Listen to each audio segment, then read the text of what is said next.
The Oxford Dictionary defines the word perfect as having all the required or desirable elements, qualities, or characteristics, as good as it is possible to be. If that doesn't describe Ryan McLeod, the hockey player, I don't know what else does. We're going to dive right into this conversation. I got to say, very impressive. And congrats on his first career hat trick against the Carolina Hurricanes, no less. Which at points was not a hat trick. Multiple times it wasn't. That was like the that the back and forth between giving the goal to Tage, back to McLeod, back to Tage, back to McLeod. That felt like the biggest game of he said she said of all time because like the reporters down in the locker room were saying that the Sabres PR said that McLeod was going to get awarded the goal, but then the app kept switching back and forth, and I was worried. I was worried they were not going to give Ryan McLeod the hat trick goal, but You were really sweating that one out. I was. I wanted that so bad. See, like, I felt like it could have gone either way just because, like, did he even touch the puck Yeah, or but was he it's like, closest but to it? it's like the rule is like you take the penalty to stop the empty net goal. So you would think Right. whoever you take the penalty on gets the goal. Or gets the penalty shot on the empty Yeah, net, therefore gets the goal. yeah, It'd be kind of funny if they actually had to go through like the theatrics of like taking the taking the penalty shot on the empty net. yeah. I forget who was commentating last night, but they thought they were gonna call a penalty shot. I'm just like, there's no goalie in the net. It's I don't It's a know. goal, yeah. It's just a goal. Well, congrats to him. Big performance against the Hurricanes, no less. Won the trade, man. Won the trade. That's all I could say. They won the goddamn trade. What's Savoy doing right now? I do think he has been playing better. I Okay, okay, I that's think he's good. I think he's been slowly starting to accumulate points. I don't know if he's over point per game yet, which is, probably not the greatest look for at least given what people perceived of him when he was dealt, talking about him like he was the next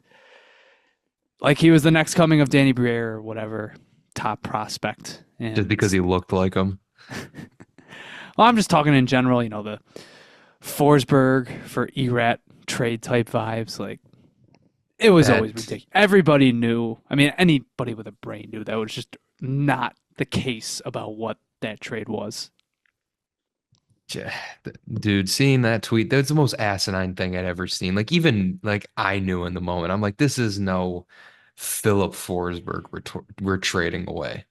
Like if he was Philip Forsberg, he would have been on the team by now. He would have gotten more than 3 minutes and 50 seconds in a Sabres uniform before being traded. Just the most ridiculous. It's like, man, the cold takes I've been seeing. You see that Colin Cowherd one that's been going around where he's like, "Hey LeBron, we're good. Ben Simmons is here." That was from like what 2015 though. Like it was like when Ben Simmons was on the come up, and I mean Yeah. it's still ridiculous to say like we're good, LeBron. Like we don't need you. Yeah. The GOAT. The Buffalo Sabres are the first team to score a goal in a full 20-minute period without registering a shot on goal since data became available in the 1965-66 season. This team's making history so many ways this season. Losing streaks, scoring a goal without taking a shot. Like how do they do it, man? How do Can they do I it? can I ask something? That tweet was, I mean, I'm reading the tweet from Sportsnet stats and they're saying per PR NHL.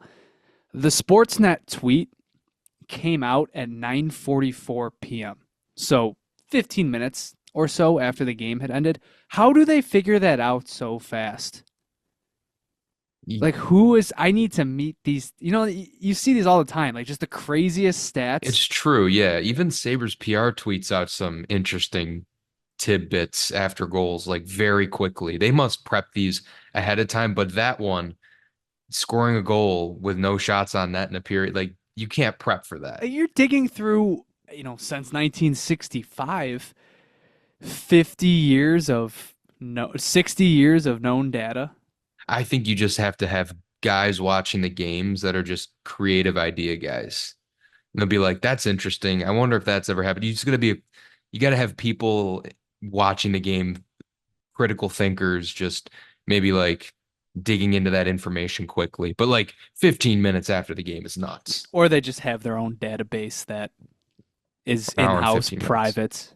So I don't know. Insane stuff. Insane stats. Like you said, the Buffalo Sabres making history. Folks, welcome back to another episode of the Sabre Roundtable. My name is Jonah, And I'm Christian. and as always, we will be talking to you about all things Buffalo Sabres hockey and even a little bit of the wider NHL. Jesse may or may not be joining us at some point, so stay tuned for that. If you're listening or looking at your screen and you're wondering where he is, don't worry, we didn't banish him after a bad showing last episode or anything. Not that he had a great showing last episode, I thought. He had a fantastic showing, stepping up big and replacing positive energy guy Jerry Pagula. Um, kept up the concernometer vibes, kept it low. Did a good job. Really, he had some big shoes to fill in, he filled them just right. He did. You're absolutely spot on with that one. So we'll stay tuned to see if he does join us at some point. Today's episode, the Buffalo Sabres have only played one game, that being the aforementioned contest versus the Carolina Hurricanes on Wednesday night. So we'll talk about that one. We'll also talk about the quarter century, teams that dropped from the NHL this past week. And then we'll get into a little NHL news. And maybe before the end, Christian has some sort of jersey thing I planned. I do. don't know. It got heated last episode with the jersey talk, so we might incorporate that more into our closing segment at the end of this episode. I do have it prepped. I do have a jersey thing prepped. And just forewarning you right now, this will be more of a treat for our YouTube viewers because I do have visual aids here. So I will share my screen and I will I'll elaborate further when we get there. All of that and more coming up. So, we got one win to talk about, and it's against the Carolina Hurricanes. Always a good day to beat the Hurricanes. Oh yeah. Hate some Carolina Hurricanes hockey. They've had our number for a while. It kept Sebastian Aho off the stat sheet, I'm I pretty sure. I was gonna say it's Saber killer, part. I was gonna Sebastian say Aho. part of the. I don't even know if you categorize it as a good or a bad thing. It probably a bad thing. But if the Sabres were good, like there are guys in the league that would just be known as Sabres killers. Like who are the most recent Sabres killers? I can think of like Daniel Alfredson or Mm, Spezza. Like those two just torched them back in the day. Ovechkin, obviously. It's like in today's league, Aho might be at the top of the list. Dylan Larkin too, like he torches the Sabres. Feels like mhm. every time. Yeah, Jake like Allen, Jake Allen, Jake. Yeah, well, Brian Elliott Ryan Elliott, for yeah. years and years. Vitek Vanacek, like during the COVID season, When you're playing the same teams like over and it's over probably again, the you're gonna get easiest familiar. introduction into the NHL. Hmm. So yeah, keeping Sebastian Aho off the score sheet, a huge plus. But a 4-2 win by the Buffalo Sabres, and it was a game that followed, I thought, the same script that we've seen for the basically entirety of this season, at least on some nights, except for the collapse at the end. They were close to it. Who's They were coming? oh so close to it. If NHL games were 65 minutes instead of 60, this game probably would have been tied at some point. But obviously the Sabres held on, got the 4-2 win. I think I can categorize this one as the second Colorado, well, whatever Colorado game you want to go back to, uh, but it just came without the tying goal. It's a pretty good analogy to make. I'm gonna be honest. After they scored that second goal, I texted you guys. I said, "I'm shutting this off. I'm not letting them do this to me anymore. I got to start doing that more often because they didn't collapse this time. I just shut the TV off. I turned my phone on Do Not Disturb. It was like 9:20 or when is it? The game was at 6. It was like 8:23. And I was like, I will check my notifications at 8:30 when I know the game is over or in overtime. And then I undid my Do Not Disturb and I was like, oh, good. Okay. They won. And then I was like, what's this about Ryan McLeod scoring an empty netter without shooting the puck? You are going to have to tell your grandkids and your kids that you missed Ryan McLeod's first career hat trick Uh, because you were too scared to bear another blown lead. I had to change it up, man. It's, unlike a certain team we talk about, What are you talking? You turned off the Colorado when game. things don't work, you have to find ways to change it up. You did the same thing for the last Colorado game. We went into detail. And we almost made it. 7 seconds. What? I bet you if I didn't turn the game off, they would have scored with 2 minutes left. They would have Yeah. won it in regulation. Okay. As we said, the craziest stat coming out of this game, the Buffalo Sabres not recording a single shot in the third period of this one. And this kind of goes into what I was saying about how this game kind of followed a script from a lot of other games in this season. I remember some people bringing up, I think it was just some stats, from what we had, the little analytics that we had back in, 2008 through like 2010, 11, 12, when Lindy was still in his first tenure as head coach. And back then, he was a park the bus guy. His teams just did it. They had the goaltending to do it. But even then, that was something that in Dallas and in New Jersey didn't really come back up. And maybe it did in Dallas, but I know New Jersey, they did not. They were not that type of team.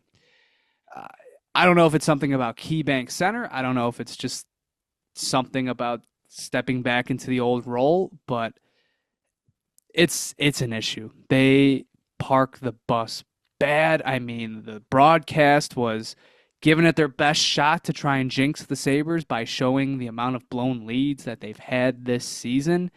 Mm. It's really it's weird that it is something that Lindy has regressed from compared to Don Granato, but Don Granato's teams, especially last season, were very good at holding leads especially going into the third period. And with the same overall nucleus, it's just completely turned on its head.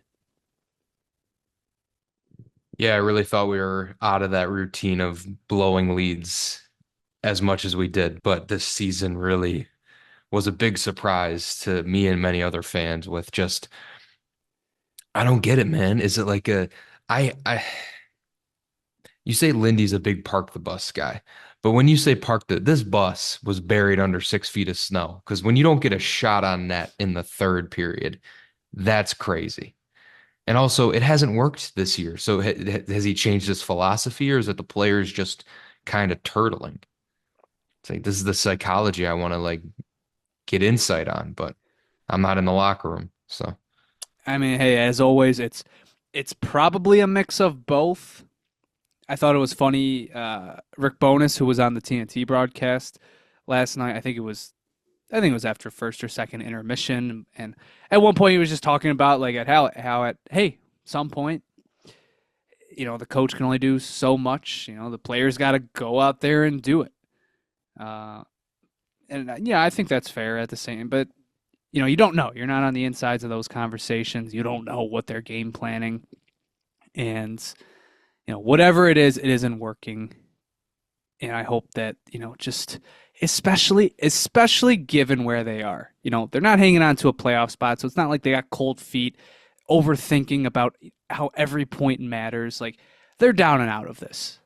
You should be going out there every single third period, whether you're winning or especially if you're losing. But if you're up, there's no pressure. Like there's really nothing. You're holding none. on to a lead. You have nothing to lose in that situation. And I just, if they were a team that got dominated in the third, fine. But like zero shots on net. We left because they got the win, but the conversation immediately would have gone back to another sit back, park the bus type game. And even when they're trailing in third periods, it hasn't been able to.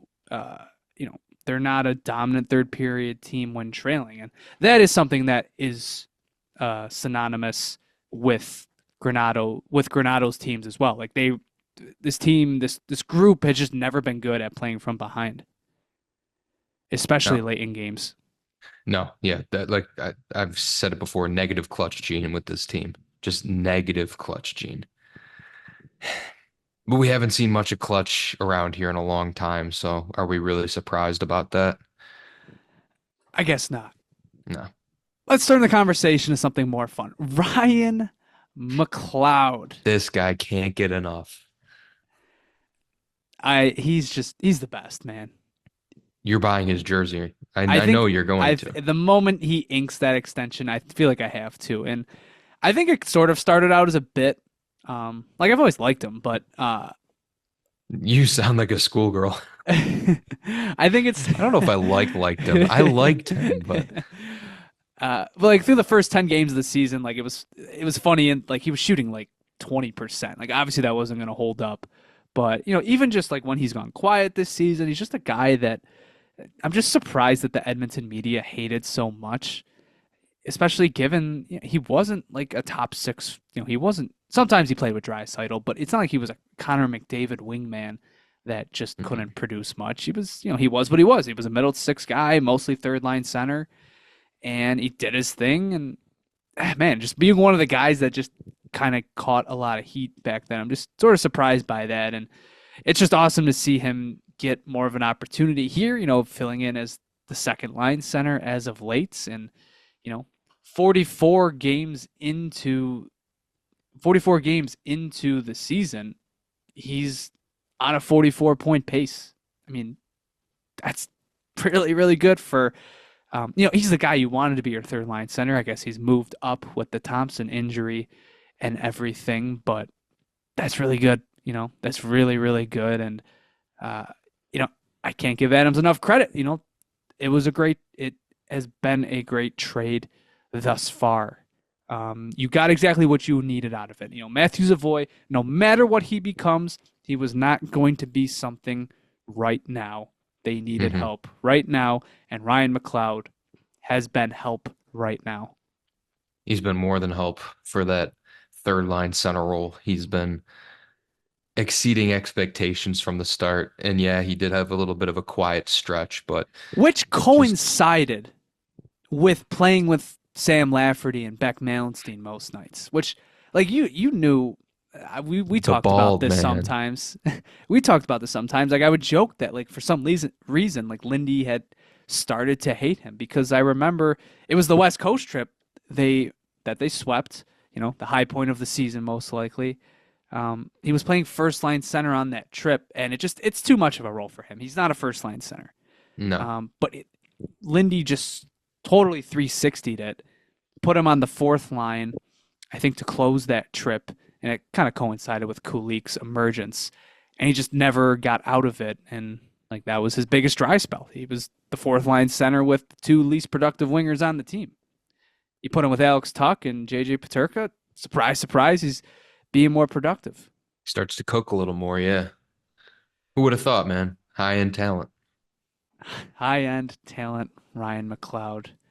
Uh, Still on the season, I'm curious what it was going into last night. He's shooting 21.3%, and Wow. he's a career. I mean, the NHL.com has him as a career 13.3. I'm guessing that's including this season, so he's probably closer to like a 10, 11.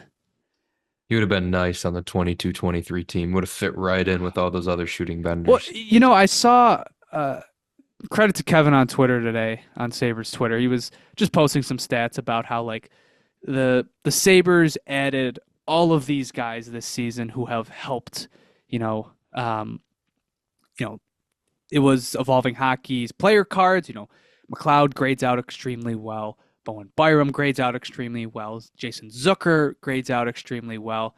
And even Beck Malenstein's like a he's like a 45 percentile player. So like right around average. And it's funny, I think we've said this before. It's like if Kevin Adams just had the offseason that he did this year in 2023, I don't know if they make the playoffs last year. I don't. It was a very mid-conference. Maybe they do. You had Ryan McLeod. Uh, like you think about it, was crazy. Savoy got traded this summer. Imagine if they had done it the year before. It would have been perceived as even crazier. But it's still, McLeod would have been added to that lineup. Hmm. Middlestat, if you follow that same train of thought, if he still gets dealt for Byram, okay. And then, Jason Zucker, who was absolutely a realistic option in free agency when Jack Quinn went down, it was all doable. And it's just, if they just had that offseason in 2023, you just wonder how history would have changed. You telling me Um, you didn't like Eric Johnson on the team? can't I think can't I think you have some can't say choice I words did. for him. We're going to talk about the quarter century teams, and I saw the idea floated out there of the anti quarter century teams. Uh, he's Maybe he's got to not. be on there. He might not be first team. He is definitely second team. Yeah, He's lucky he went on a team that's probably going to be forgotten to history. But goddamn, was he awful. he stinks. So it makes you think. Oh well. Hmm. Adams. What Adams did was good. As we've talked about many times, it's just about what he doesn't do that has Hmm. sunk this team at points. Any last thoughts on this game? What do you think about Luukkonen? I thought he was good. I thought he was sharp. I think he had a good little bounce back from that Kraken game. I think he had a down night that night, and um, he made all the saves he had to. Um, you know, you're not asking him to be prime Dominic Hasek every night, I and think I think I think the first goal was probably one you probably want him to yeah, save. but like Dustin Tokarski gifted you the Oh, first we one did we too. did we didn't even talk about Dustin Loyal Tokarski. to the First of all, crest, yeah, man. that was Good God. that was he is he's still wearing the Sabres mask. I think right. Yeah, He's he still is. he still has not gotten new gear. Poor guy. He never will. He just He's gonna be bleeds. back. He bleeds the blue and gold. But yeah, fun to see. He got a shutout the other night against the Vancouver Canucks. I think it was Yeah. like a 17 save shutout, but still, that's awesome to see. Hurricanes And hockey. funny to see Dustin Tokarski in an NHL game, but yeah, that was not a great performance. I mean, the first goal, McLeod just rips it from like above the top of the circles and it goes under his blocker. The second one, the Dylan Cousins goal, okay, he's alone in the slot, but at the Hmm. same time, it was still kind of far out. He might be Seemed a little maybe deep in his net. yeah, maybe could have had yeah, especially a little guy like him. Yeah. And then the third one, Ryan McLeod with 8 seconds left. I don't even know how that Zucker got just through. throws it at the net and it just Yeah, pops up and yeah. Not a great performance, but as you said, very loyal to the crest, Tokarski. my man. Last note, I guess we can touch on is, apparently this Dylan Cousins resurgence, quote unquote resurgence, but a couple goals in his last few games, two in his last three. Apparently, Cousins switched his skates for an optional skate in Ottawa last Thursday, and it was some true skates, and he played them. He played with them in Ottawa that night, scored that night, and has stuck with them since. And he also got another goal last night. So maybe, just maybe, he was wearing cement blocks or something, which is funny because I've said at times he looks slower out there this year. Hmm. So It's I the don't know. magic boots. The magic boots. Oh, Uh-oh. oh, Is this thing well, on? what Ladies do and we gentlemen, have here? The amount of adversity I just battled through to get to this podcast. I have, bleed Sabre report. having to leave work. I get home and my headphones are dead. It's a whole thing, man. What are we talking about? We were just talking about. Did you see Dylan Cousins' equipment change this week? He was rocking some true skates these last three games, and he's got two goals in those three games. He's also got what 4 in his last 13 that the broadcaster said he's heating up because of that. I was beside myself. Jesse texts me like 5 minutes after the Cousins goal, and he's like, "Are you listening to the TV broadcast?" I'm like, "Yeah, I'm at home watching it." And he's like, "They just said that Cousins has four goals in his last 13, and that he's quote heating up." I was beside myself when I heard that. I was like, that's the new standard, and I can't believe it. He's heating up to the deadline, guys. Yeah, that trade value, eh? It's going up. It's funny. I just lost my train of thought. I was gonna go from Cousins. What we were talking about Cousins being how I've said he's looked slow at points this year, and that the true. Oh, right.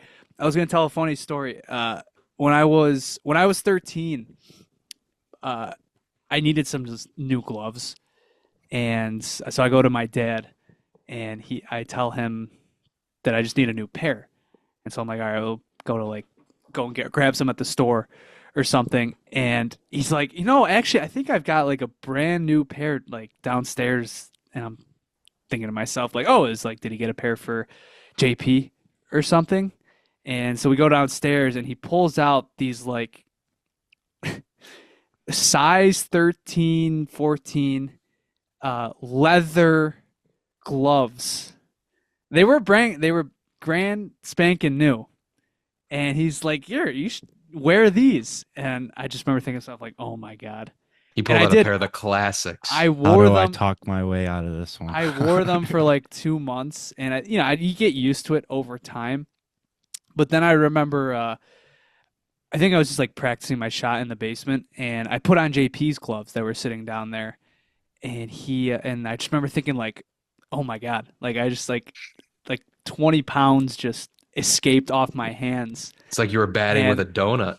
so I end up going to my dad and saying like, "Hey, I I think I need like a regular pair of gloves." And he's like, "What are you talking about? Like, there's nothing wrong with them. You're playing fine." And I was like, "All right, come here." So I bring him downstairs and I make him put on the leather gloves. And I remember he slips them on and he's like, "These feel great. Like these are brand new. Like I don't see an issue." And then I give him JP's gloves, and I remember him putting them on and just him sitting there and going like, "Huh, yeah, there's a bit of a difference there." The man loves old time hockey, and I respect it. So needless to say, we did go shopping for some new gloves after that. And that's like the story of my youth hockey career. Like for anybody that used graph sticks back in the day, like I didn't use Dude, I had a Bauer. graph. I didn't I use had a vape. graph. My dad used he bought me graph sticks, I think until they stopped manufacturing them in the States. My uncle bought me a Sherwood one time when we were at a tournament. I was just like, oh, this thing is like holding a piece of lumber. This is crazy. One of my first like composite sticks, I wanted the Stamkos curve so bad, and it was like the flat With the one. flat, yeah. And I'm using it. And I'm like, Dad, I can't use this. He lost it on me. He's like, you're using it, and just he was so mad. Dad, I can't toe drag. Yeah. Yeah, those I remember. I'll say this about the graph sticks: the backhands, my backhands were next level. They were a solid 2 to 3 years ahead of kids in my age group. So maybe there's a similar effect for Dylan Cousins with these new skates. All right, I think other than that, Jesse, did you have any other takeaways from that game? We were just about to wrap up. I mean, I'm sure you guys covered most of it, but just a great game against Dustin Tokarski, like it was real impressive, and I was loving every second of it. I also love the awarded empty net goals whenever they happen, so I was pretty fired up about Yeah, I that think it too. was the first. I think Mikko Rantanen had like the last one in like January of 2023. So it has been a minute, especially when in a crazy fashion as it did with how often it was switching hands between him and Thompson. Yeah, no, the betting Discord that I'm in, there was a guy who had a lot of money on Tage Thompson, and he was livid. So it was That's terrible. entertaining. I didn't It even was think about it. There entertaining. was probably a decent amount of people that I think Tage has like decent stats against the Hurricanes too. So Well, his odds have been dropping. Like um the the January 6th game, he was like plus 200. I was like, this is I crazy. mean, yeah, but that was like the easiest bet Yeah, of a it's like. like Who's making these odds? I think the Sabres are in Seattle on Monday. I think given what's going down that day, I think you might want to tell Tage Thompson or you might want to throw some money on Tage Thompson. It's always a good bet. All right, I think that's going to do it for us. The Carolina game today. The Sabres are back in action tomorrow night against the Pittsburgh Penguins. Hopefully, build a little bit of momentum here. Just keep winning. Just keep winning and see where you are in 2 to 3 months. We know where Malkin's head's at, so That's he true. got his rings back. Hopefully he got his rings back. Did he get him back? Mind I didn't even money. see that. Yeah, He got him back? I saw it on Twitter earlier today. He got his rings back. This is like the bobblehead thing. Like, was this real or was this just a hoax? It's crazy. The headline I saw was that the police identified the location was in his house. I thought that meant that they were never stolen, but I guess it's implied that they were returned. He just misplaced them. like they were stolen. It's like, no, you just move them over to the other shelf. All right.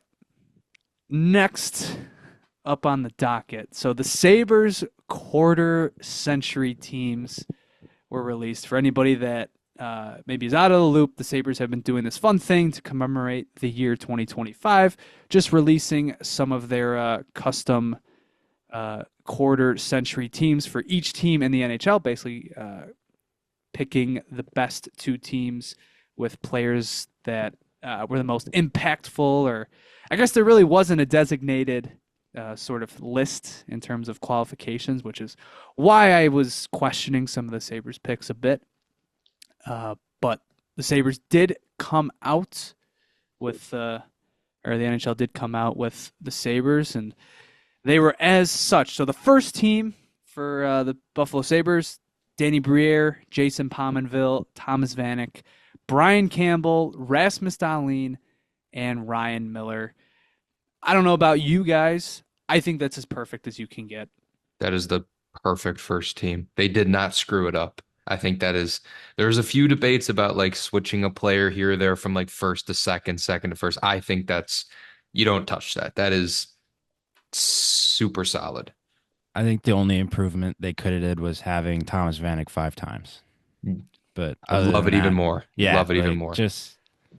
I was just hoping he made the first team, which I mean there was no way he wouldn't. But There was that's no what I way was he looking would. No, for there's out of no it. way he was not making the first team. Yeah. I think the only maybe was like Pominville if they wanted to switch out, like they want to put Chris Drury up there. But I think Pominville is the right move, especially considering the way he came back. Mm-hmm. I don't imagine, but just looking at this, like, could you imagine a Brian Campbell, Rasmus Dahlin first pair? Very nice. Would be nice. Very nice.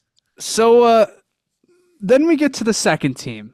And you're already scratching your head. I already see your blood boiling. I had some thoughts about this. So the 6 members of the second team: Chris Drury, Jack Eichel, Derek Roy, Jay McKee, Tyler Myers, and Dominic Hasek. So there's probably going to be maybe there's a few people just thinking to themselves like, I'm surprised Hasek wasn't on the first team. Well, he only played a season, 1 season or 2, or if you're counting like, the back half of 99 to 2000. But otherwise he only played 1 season. And even then, like, I think because of that, did he win the Vezina in 2001? Man, If he won a off Vezina the top of my head, year, I don't know. If he won a Vezina that year, then okay. But I'll have to check. Yeah, he won it that year. He did. Okay. Dude, he cooked that year. He had like 37 wins. Well, dude, they made it to the second round that year. Lost to Game 7 to Lemieux and Pittsburgh, the Penguins. yeah. They didn't even have Michael Pekka. They went into Game 6 up 3-2. Yeah. And they lost 2 straight, and that was Hasek's last 2 games here. Yeah. Damn, that boy carried us. Yeah, I wasn't even alive for that goal, and I don't like to go and revisit the I wasn't either. Game 7 JP overtime winner. was. JP was alive for that. JP was. I was not. So I guess given Hasek won the Vezina, fine, that's cool. But I think, if you're basing this more off of like sort of longevity, I think Marty Biron getting a nod would have been okay. Yeah. obviously would have been the third choice if they had a third team. Um, You guys are I get a little bit sleeping on of Jonas Enroth, man. bro. No, He was hell generational. no, bro. He was generational. Give me Christian was Michael Neuwirth before Jonas Enroth. Christian was trying to push my buttons and throw in Robin Leonard to that conversation. Wonder what he's doing right now. Yeah, Ugh. wonder what Got he's to be up doing to. something Do we crazy. even want to know? I do hope he's Probably okay. parked on an off ramp somewhere. He was, Oh. yeah, he did have that little Twitter incident. So Yeah. hopefully, ugh. I do hope he's in, good health and everything. I hope but- mentally he is okay. Yeah, but goddamn, he was a terrible goaltender. For us, he was. Yeah. Of course, I mean, he had- cooked for the Islanders. His stats weren't that bad. He was really good in 2016-17, but still, like, you go 0 for 8 in the shootout one season. I don't care. You could win the Vezina. Like, you're not a good goaltender. I like He how was the original Kucherov. He was the goalie, original too. Kucherov. I He watched. was, yeah. I remember. Yeah. It was JP. I don't know. He got selected for I think it was an all-star game for JV hockey or something. And I remember going and they had the game on, and I remember there was 20 people packed around because I think the Sabres were still somewhat in the race. It was early March, and I remember watching that and just the group groan. Everybody knew that Kucherov meant to do that, and it's just oh my god. you're gonna be seeing that one forever, Yeah. and we still are seeing it. Didn't that end the shootout too? Yeah. Yeah. Terrible. Awful. Brutal goaltender. It's funny how I think years later on Twitter, one guy commented on one of his posts. He was in a beef, and he goes, "Dude, I liked you here, but you just could not make a save in the shootout." He goes, "Yeah, that's fair."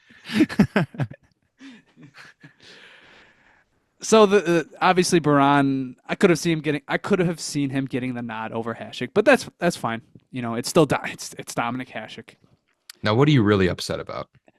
First of all, we're gonna get into the Eichel thing because Christian, JP, and I had a lot of debate in our one group chat about it. But how in the hell is Tyler Myers on this list? He won the Calder, How? man. Calder. Dude, He won the I Calder. don't This is care. Rookie of the year. He was no, no, Tyler Myers, really? He was Tyler on. Myers? He's on Alumni Plaza. They just took him down from Alumni Plaza. Show that man some respect. Dude, no. If Who this are you was putting up instead of him? Yeah. anybody on the 050, Henrik Tallinder, Tony Ludman, Teppo Numanen, put him on there. Teppo Newman wasn't around. Well, Put Yaroslav Spotchuk on there.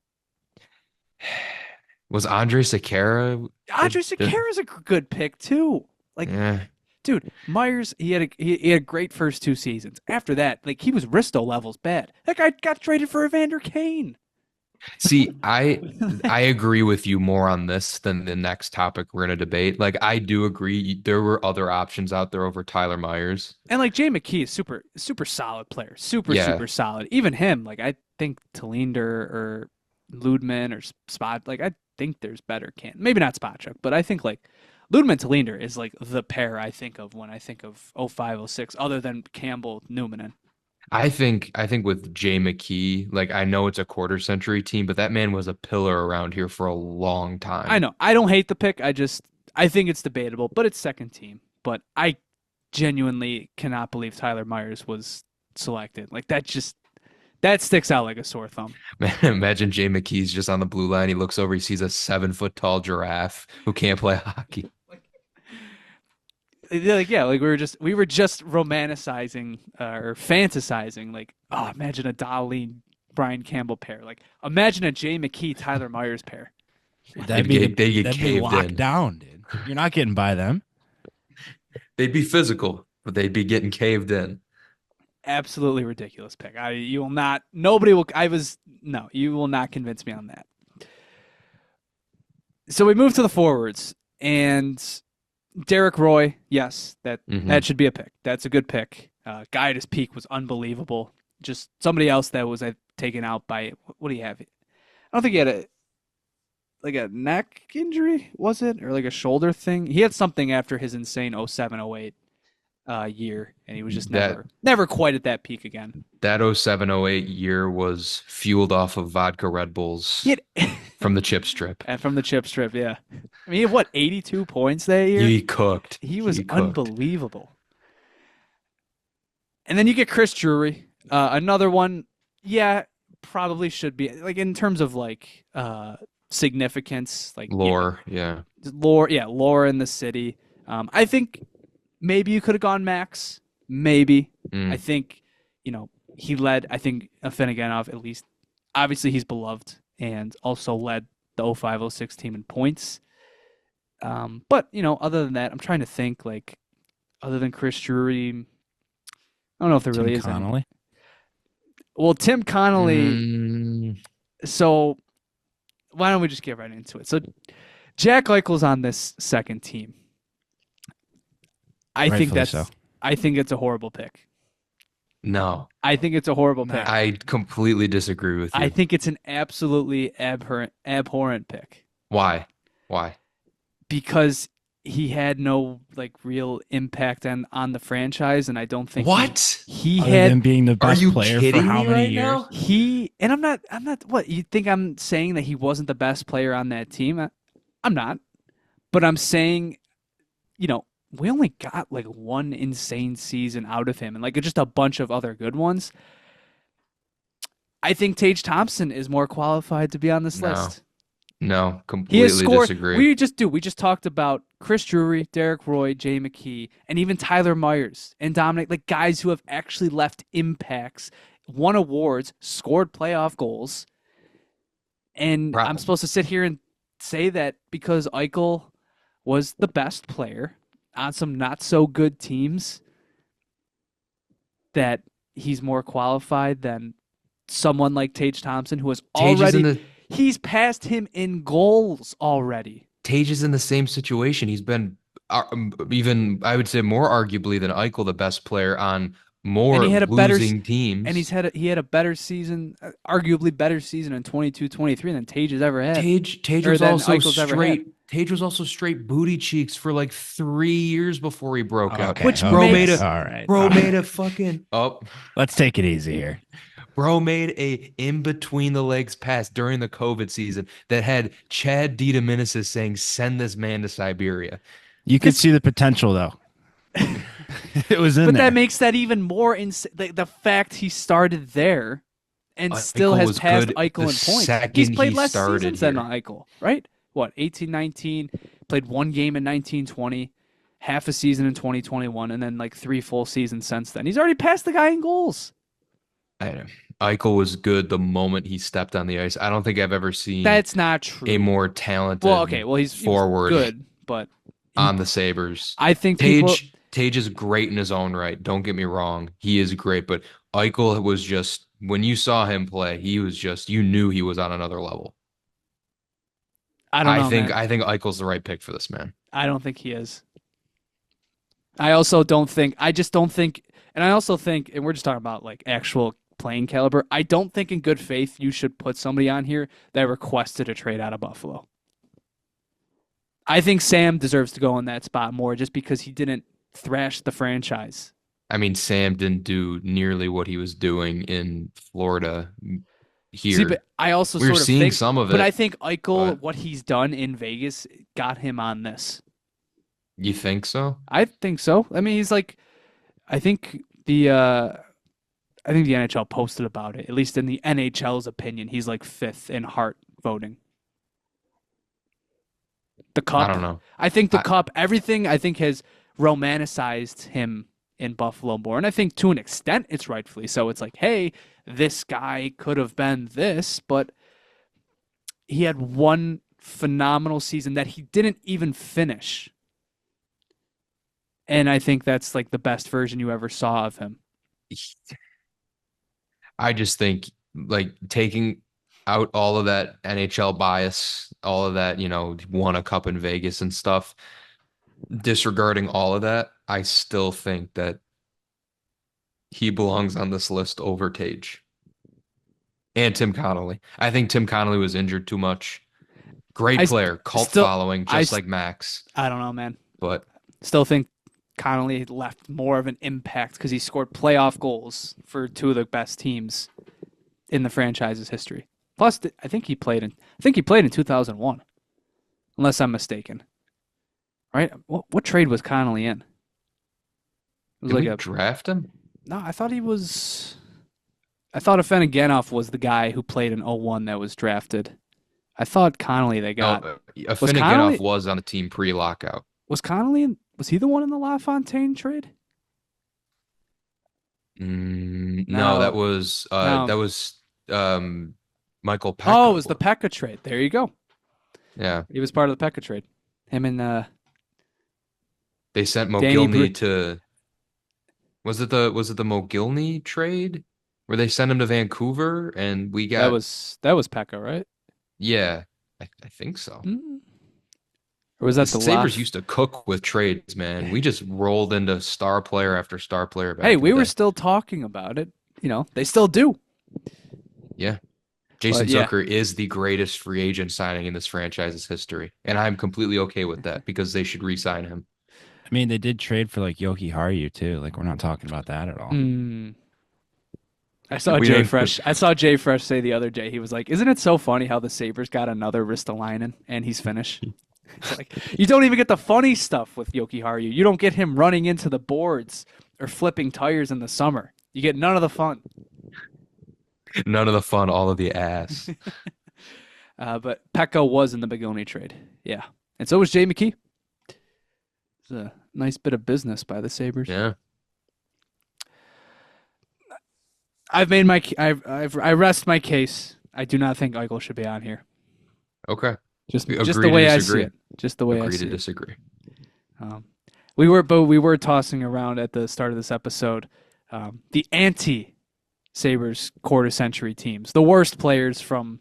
I mean, it's mostly the drought. What that would look like. I saw some funny suggestions thrown. I mean, Patrick Berglund. I feel like Vlad Zabotka. Oh, I he feel is like first immediately team. they got to go on the list. Vlad Saboka gets a bad rap because his knee exploded in Europe. Yeah. Who hurt him? Was it Kucherov? I'm pretty sure it was Kucherov. I'm teeing this up to Jesse because he knows the Oh, No, answer. it was. Okay. But no, Patrick Berglund, he is probably the most hated man in Buffalo Sabres hockey. Yeah. Like if those teams were good, he would be like the now I'm blanking. Who's the Bills wide receiver that retired? Oh, the was a corner? corner, You mean wasn't it? Vontae The corner. Davis? Vontae Was it a corner? Davis? I thought it was. Yeah, Vontae He was a corner. Davis. R.I.P. I think I'm mixing him up with like Anquan Bolden. Oh no, yeah, Anquan Bolden I think he did sign here in the offseason and then he It was called it quits. he wanted a release. I think it was something to do yeah. with a falling out with ownership. Surprise. Surprise, surprise. But Yeah, yeah, okay. That's who I was missing. Anquan Bolden. I still laughing about that Tre'Davious White recounting the story of Vontae Davis quitting. He's on live with They Shady. talk in like the same high pitched voice that he had. And they're just Yeah, he's dying like- laughing, dude. He's just sitting next to him, and Vontae's like, "Yeah, I think I'm done. And It's Trey's like, like, at the "Oh, end you of mean this game? I ain't You mean got for it the in me game? anymore. no. I think I'm done. I think I'm gonna retire."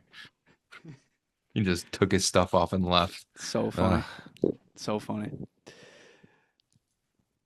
Jonas Johansson has to be on that list, I think. Oh yeah, 100%. all those good goalies in that draft, and you took Jonas Johansson. Carter Hutton, absolutely. What's he up to? Which one? Oh, Johansson. Jonas Johansson. Still getting starts behind Vasilevsky. Funny. Funny stuff. Funny stuff. Brandon All right. Hagel, Sabres legend. Victor Antipin. I don't think Antipin deserves to be on there. No, He got a bad rap, He did get a little bit of. I think they hyped him up too much. especially when he got his like head crunched into his collarbone and when he got nailed from behind in Nashville that one time. Oh, and Eric Johnson, of course. Eric Johnson has to be on there. Mhm. I saw somebody with Nikita Zadorov on theirs. I don't think you can do that in good faith. He wasn't really around. Yeah. Grengorenko's a good pick. Oh, that's a good pick. Yeah. Yeah. Not William. Jesus, Alex Nylander, maybe. I think you would have to put him on there. Just a disappointment. There's so many of these. This is so easy. Yaroslav Halak. Yeah. Zero He games played, 1 game suited up for. Brutal. loyal to the crest. Brett Murray. Mm, I think you got. I I'm think we got just to lay kidding. off. We got to lay off Brett I'm Murray. just kidding. I'm just kidding. He's cooking in the on the He Americans. is cooking in the AHL. All right. I think that's enough Sabres talk for today. So why don't we hop into some NHL stuff, and we can start with something that was sort of dominating the wider NHL discussion today. Corey Pronman getting absolutely dunked on for his U23 rankings for the NHL, and I would have to say rightfully so. I mean, I'll start the conversation with Zach Benson being ranked 83rd, and like that's one thing. Okay, that's one thing. Stupidly low. He's 4 spots removed from Noah Osland on that list. Makes no sense. Zach Benson's been how many NHL games played does he have already? He's got to be like almost at 100. He's got to almost be at 100. He has to almost be there. And you put him at 83rd down there with a bunch of no names and prospects. What do you think about him putting Celebrini and Stützle above Bedard? Also asinine. Really? Well, Celebrini, I could see the argument. Stützle, he's good, but he doesn't. I don't know. I feel like you don't see a Stützle highlight in your Instagram feed when you see an NHL post. I see a ton of Macklin Celebrini. I see a ton of Connor Bedard, but maybe he's I've just always been a Stutzel guy. Oh no, Stutzel guy. I think he's great. I think it's deserved. How about I- Luke? I- How about Luke Hughes being 5th? That is Insane. That's 13 spots above Owen Power. what? Yep. Owen Power, and Manny Beniers is over Owen Power. Ivan Demidov is 16th. Sam Steve Dickinson Bouillon is at 8's 15th. kind of nuts too. Like Wyatt Johnston is 12th somehow. Like you're telling me Adam Fantilli's better? Like Adam Fantilli's top 10. Like, excuse me? Zeke Berkeley Bouillon's Catton 8th. at 10 or 20. Zeke Bouillon's 8th. Zeke Williams 8th, and he He's hasn't higher played on an this NHL game list yet. than his draft position. It's such a crazy concept to like compare people who haven't even like played. Right, yeah. Dude, Lucas Even- Raymond's 9th. He's on pace for 90 points this year. This is the top 10. I mean, what? Ugh. Berkeley Catton is 20th, which is higher than Brock Faber, Seth Jarvis. What? Was he drunk when he made this list? I mean, I don't know if it's Lane like a shot Hudson, at- and you know what? This is my moment. This is my moment to admit that I was wrong about Lane Hudson. Like, guy's been great this year. He's 39th. Nate is it- Danielson and Zane Parekh are above him. Daniel Boots, Matthew Nyes is above him. Is it a shot at Hockey Canada that Beckett Seneca's 21? Yeah, I the mean- third overall pick in last year's draft is Like, I don't 21st. Didn't I'm make not the like- World Junior team. I don't know I'm not the most in depth in terms of knowledge about Seneke, but that it seems a little high. You know, same with like Levshunov. He's 20. Like he's above Brock Faber. Like I don't know, man. I don't I'm know. forgetting Ryan that there's a Leonard lot of at other 38. players. Paterka's at 123. 43, which is What? lower than like Dmitry Simishev. I don't know, man. Such a weird list. You could have easily I'm started just like, this list by just putting all of the NHLers Yeah, at I'm the just top. like it's a tough list. Like you're probably you're never gonna please anybody with this type of list, but like some of this is it's bad. I No, he mean, pleased nobody. Like 0% of hockey, the hockey Mike community. Michael Branzig Nygaard is 30 spots above Zach Benson. How high do you think Easton Cowan was before the World Juniors and he dropped to 99? That's a good question. I would have liked to have seen that ranking. Brutal stuff. Yuri Kulik 79. I mean, okay. Yeah, just so weird. Like Benson all the way down here. Like Benson should be above Kulik. Yeah, I mean, Benson should probably be like, I would say in the top 50. Yeah. I think at the least, probably more. Insane stuff. And there's probably this is probably the type of list where like if you read it more, you will see like more just atrocious placing. All right, moving on.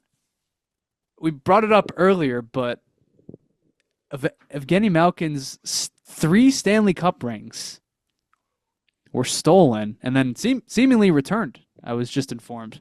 Or I didn't found. or found. They found it in a back shelf. Found it in a pawn shop. He pushed it to the back while he was like packaging clothes or something. Or I think the police found him though. So it wasn't like found in his own house. So You know, You this think is he had them insured and he was just trying to get the money for them? the bobbleheads going missing, the rings being stolen. What I know else? Penguins center Evgeny Malkin's three Stanley Cup championship rings found in his home. Oh, What? Allegheny County Police reported that Pittsburgh Penguins star Evgeny Malkin's Stanley Cup rings, previously thought to have been stolen in a burglary this month, have been located inside his residence. These Russians, man, they're weird. So he just lied, right? He might have just lost is them. He's just been like, someone stole them. I don't know he where they are. seems like the type of guy to like not just like throw those in like a cardboard box in the corner. And then They don't mean years anything, later, man. he's just like, wait a minute, where do those go?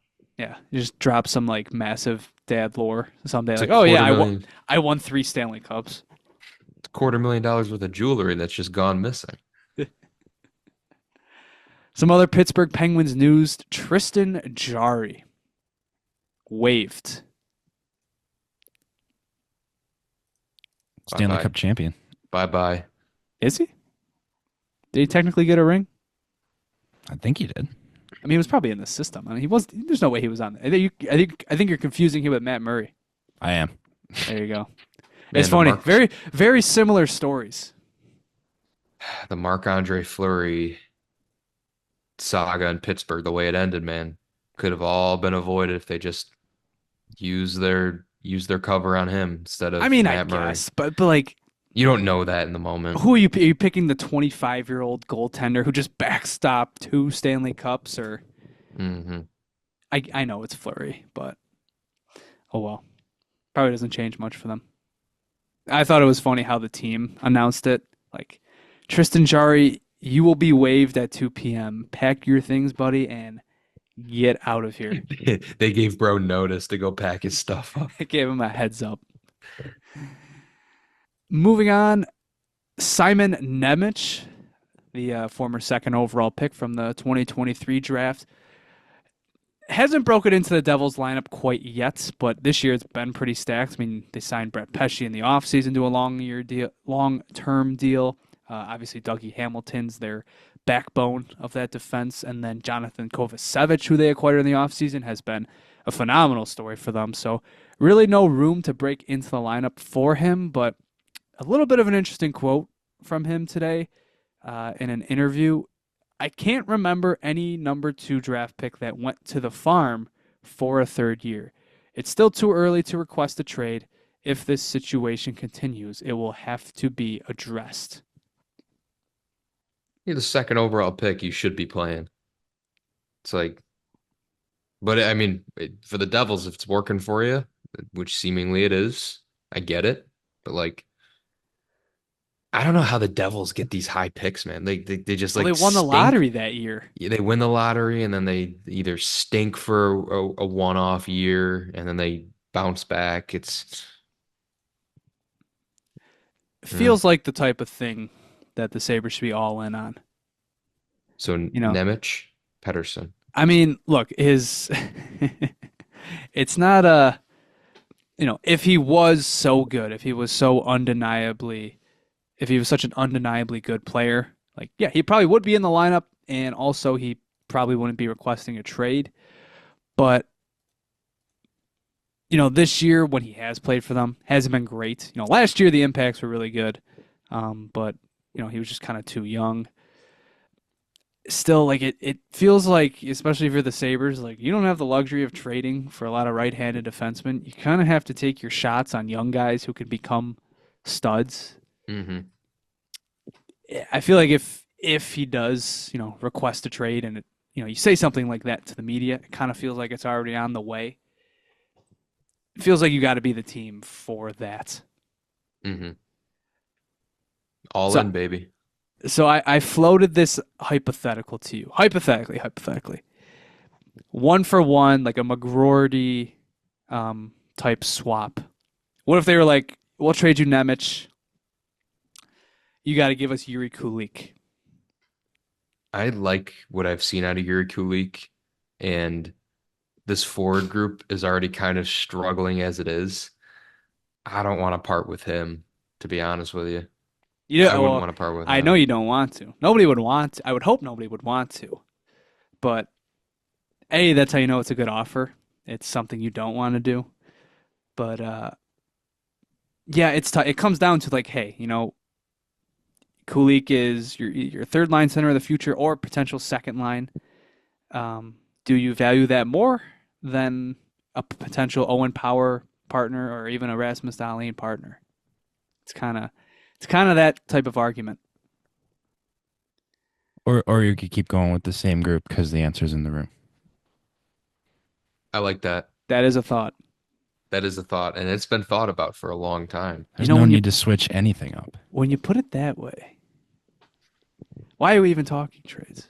Yeah, why are we even having this episode? It's like the answer's in the room. We got it, guys. Don't Just give worry. them a bunch of draft picks. We have our future. We're good. Last thing here, the Detroit Red Wings and Columbus Blue Jackets outdoor game is coming up soon. I don't know exactly when the date is. NHL marketing for you. Looks like it's March 1st, and it's going to be at Ohio State. They dropped their jerseys today, and I have to say, I am actually a pretty big fan of them. I think they did a great job Yeah, on these. I agree with you. I like them. I like how the Red Wings they incorporate. How have they never done that before? They incorporate it. The I mean, I know stripe over the head. no the wing on the side, which I think is Oh cool. yeah, yeah. So They always get the NHL almost. They always get more like I don't know what I'm trying to think of the word like uh Creative. I guess creative works. Like they get more creative with the helmets when they go outside. I mean Hmm.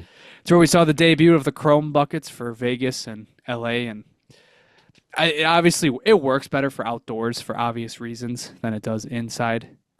But yeah, I think I'm curious to see how the Red Wings helmet sort of looks on them, and yeah, I don't hate the stripe over the top of the helmet either. But yeah, I'm a big fan of the lettering, the main Hmm. lettering of Detroit, and the striping as well.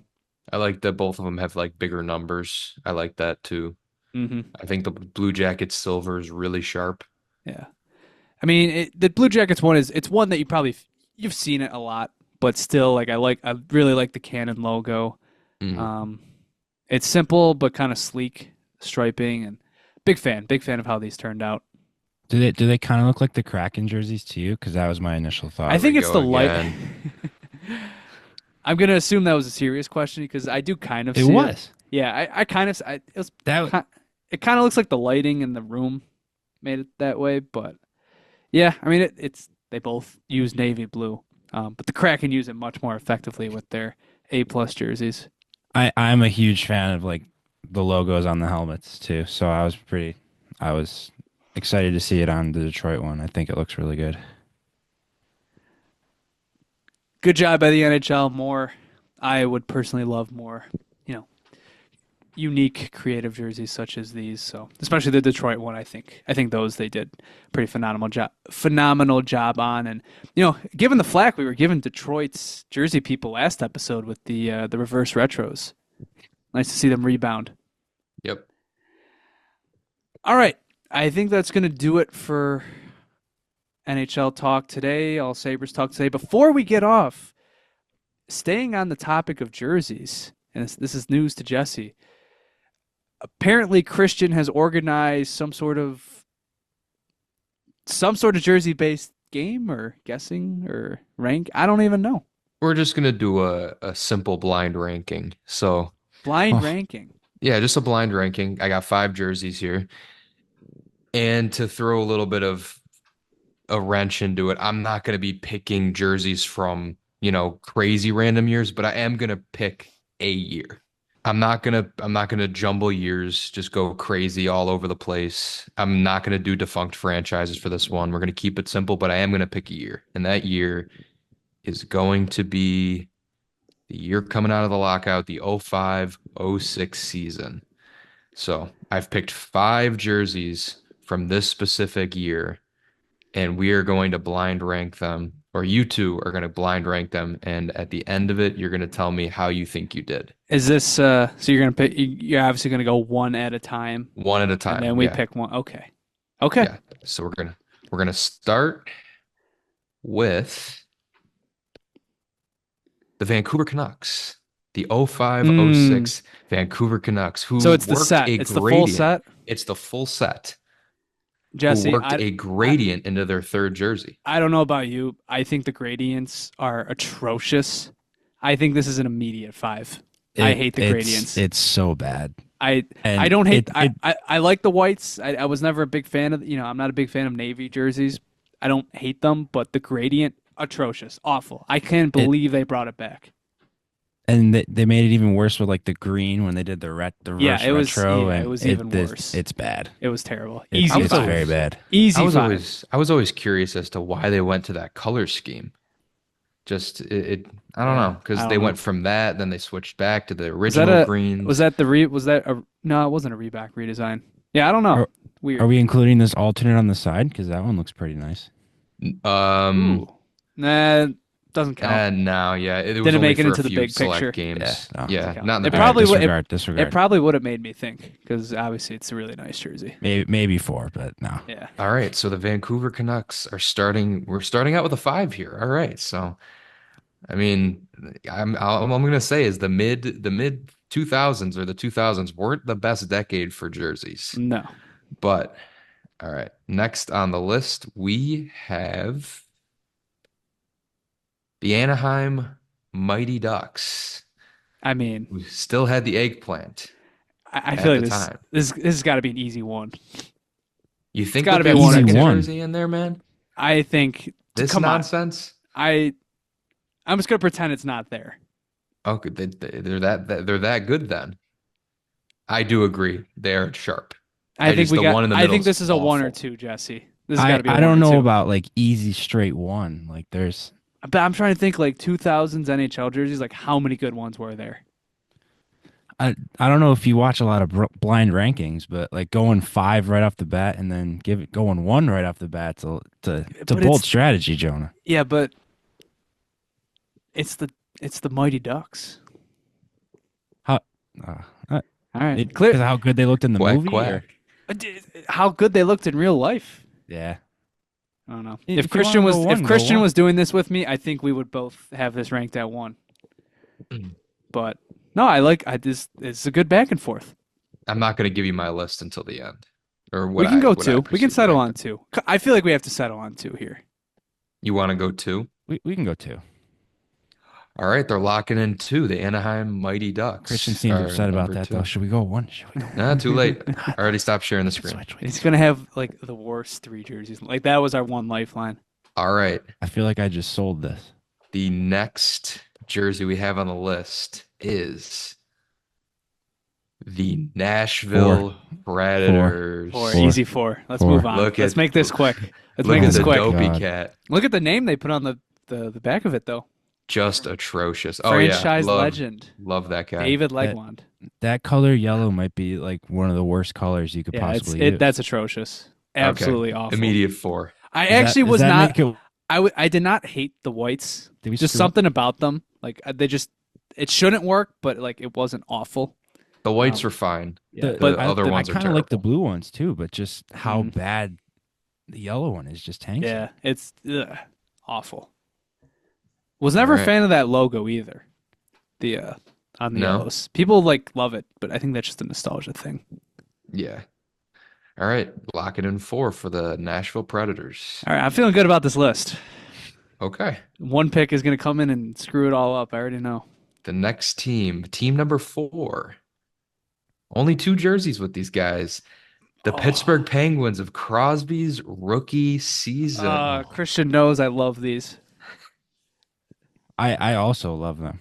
Dude, they're so good. Really? People hate them, dude. I think they're so it Man, just works.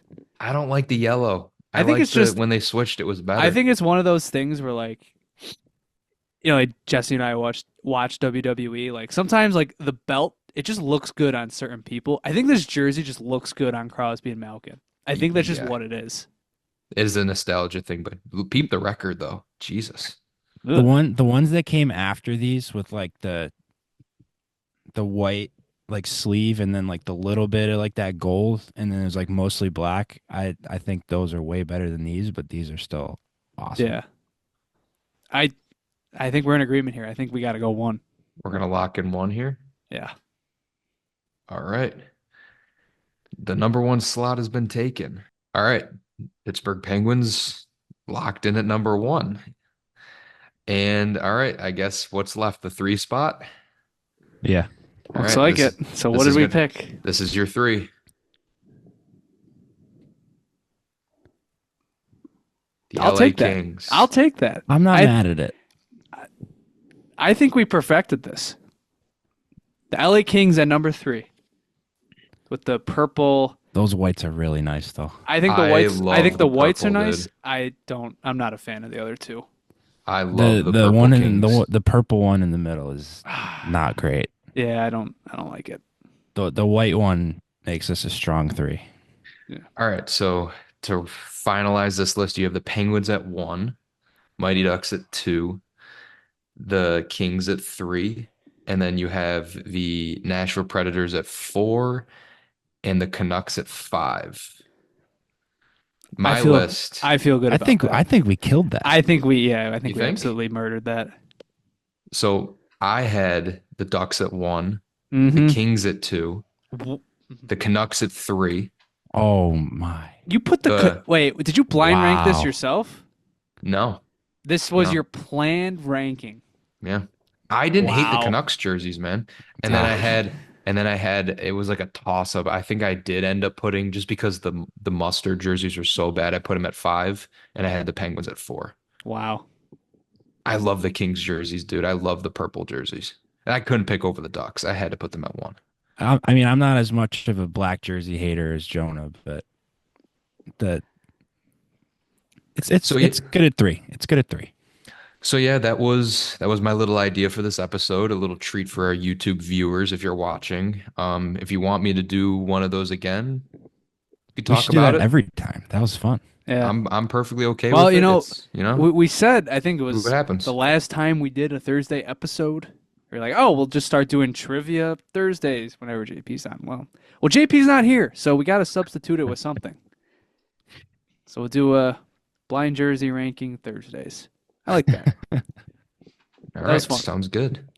Good job, Christian. All right. I think that's good enough for this episode. Thank you very much for listening. Like we said, Sabres back in action tomorrow against Pittsburgh, and then I believe they're off until Monday when they're in Seattle. So we'll probably talk to you guys Sunday at some point, and I think we're going to aim to do our mid-season player grades then. So stay tuned for that. Maybe I can grab JP from the dungeons of his study chamber and bring him on, and we can collaborate, the four of us together, on some Sabres mid-season grades. So stay tuned for that. If you want to follow us on Twitter, you can follow us at the Sabre Report, also on Instagram, TikTok, and YouTube at the Sabre Report. If you listen to this on YouTube, thank you very much for listening. Be sure to like, share, and subscribe. If you want updates of the pod, you can follow us at Sabre Report Pod. Biggest game of the Bills season coming up this Sunday, where Josh Allen takes on fellow MVP candidate Lamar Jackson, and our friends over at the Buffalo Sports Talk podcast just dropped their episode recapping the Denver Broncos win and previewing what's to come versus the Baltimore Ravens on Sunday. Bit of a spoiler for that episode. Christian, I can't believe that Dersh picked Derrick Henry as his guy on Fraud Watch. For those that don't know, every week before they play somebody, they pick somebody who's like perceived as good or somewhat perceived as like an impactful player, and they call them out as frauds. And co-host Dersh decided to shock the world and pick Derrick Henry and put him on Fraud Watch. If it snows like 3 feet and you literally can't run, then he'd be on fraud watch. Could you imagine it being that cold and having to tackle that guy? Oh, the reason they're getting paid millions. Awful, awful stuff. But obviously, we hope the Bills take care of that one. And maybe it's just me. Maybe I'm just not that tuned into NFL Twitter. It does feel like it's been sort of quiet, like the Josh Lamar stuff. It's like everybody knows there's no point until this Sunday. But yeah. All right. We won't keep you around any longer. Thank you guys very much for listening. We'll see you guys next time. And as always, go Sabres. Go Sabres. Go Sabres.